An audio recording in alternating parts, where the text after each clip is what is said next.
Understanding how to pay for saves in fantasy baseball leagues is the key to getting an edge in 2022. We're going to reveal Jeff Erickson's 3 pitchers who could be a source of sneaky saves. I'm Alan Seslowsky. He's Jeff Erickson. Jeff, before you let us know who your sneaky arms are, what is the early ADP on the elite closers, and are you paying the freight? Okay, so that's a really hot topic in fantasy baseball Twitter right now, and just in the drafts that we're doing and all the podcasts that you see, we're all talking about the inflated price of closers. It's inflated, and for good reason. Saves are harder and harder to come by. You look at teams like the Rays, and they don't have one single closer. Trying to find those guys that do have the job is increasingly difficult. So a push has been made to pump up the reliable closers.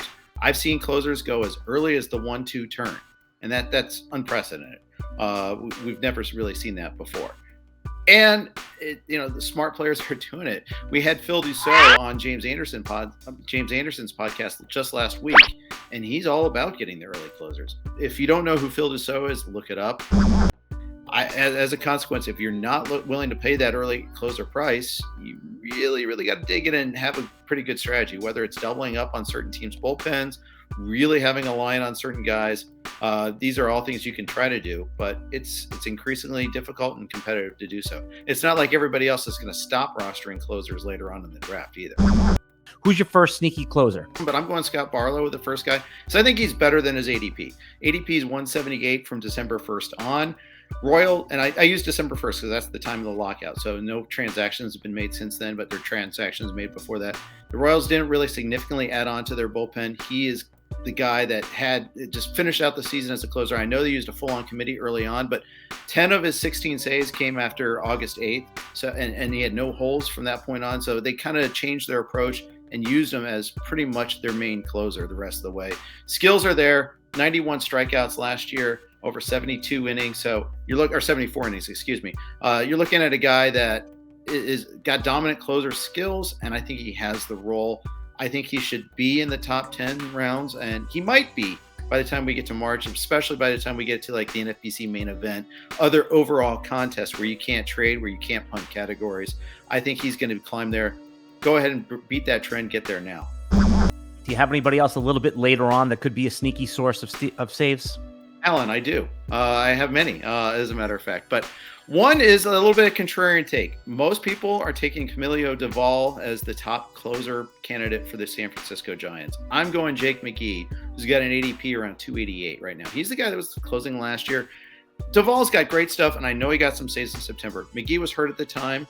But the thing I don't like about Doval is I think he's going to walk too many batters. And I shudder at seeing guys getting walked in the 9th inning role.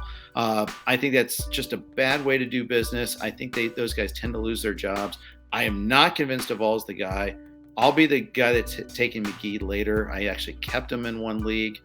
I won't draft him in the top 10 rounds. I don't have to. Why does the market think Doval is the closer and not McGee? Because of the way it finished, because of his stuff. I mean, he's fun to watch. He throws really hard. It's intoxicating to watch him. He came through in big moments last year, so I think there's some recency bias. But I like, and he's right-handed. And McGee, there's always a bias against lefties closing. It's always been the case. There's a handful of counter examples here and there, but for the most part, lefties have that extra barrier to clear. And the reason why is they want to be, managers want to have that tactical advantage of being able to use them against the tough lefties, say in the 8th inning at times, and that sure will happen from time to time with McGee. I don't think he's a 35 save closer, but I think he's a 25 guy. One more sneaky closer that they can get a source of saves from late in their draft. Okay, this guy has not been declared a closer. He's probably not the favorite to close, but give me Anthony Bender on the Miami Marlins. I think he's got better skills than Dylan Floro, far better skills for that matter.